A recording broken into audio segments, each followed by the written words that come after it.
in the shipyard, in the machine shops, and small factories. The thing about traditional welding, it's hot, it's loud, breathing in that smoke is awful. And acid passivation is really nasty. You wind up having to grind off half the work you just put down in order to complete the job. The act of laser welding, from training time to parts out the door. The TIG guys tell me you just cut down a 5-hour production time to half an hour. It's about doing the same thing 10 times as fast.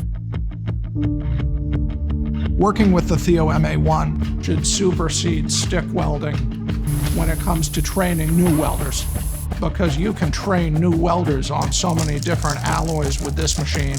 The infrastructure of today demands an influx of skilled welders. Simply don't exist in the current workforce.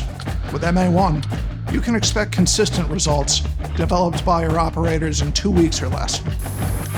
When you switch over to the Theo MA1, you're cutting down so much production time. If you can get that one laser weld bead over the joint and seal it, you go from having to spend 5, 10, 20 minutes to quality welds in 30 seconds. It's the amount of post-process time that you save with this process. That's where the real value comes in.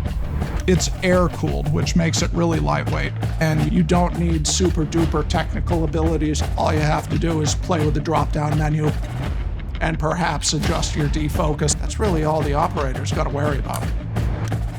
At the end of the day, when we're running a business, every little bit to save money helps. So when you consider saving on training time, saving on consumables, saving on materials, you save energy.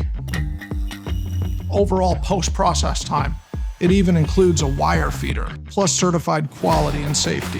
When you add all these things together, you're saving money. You do save time.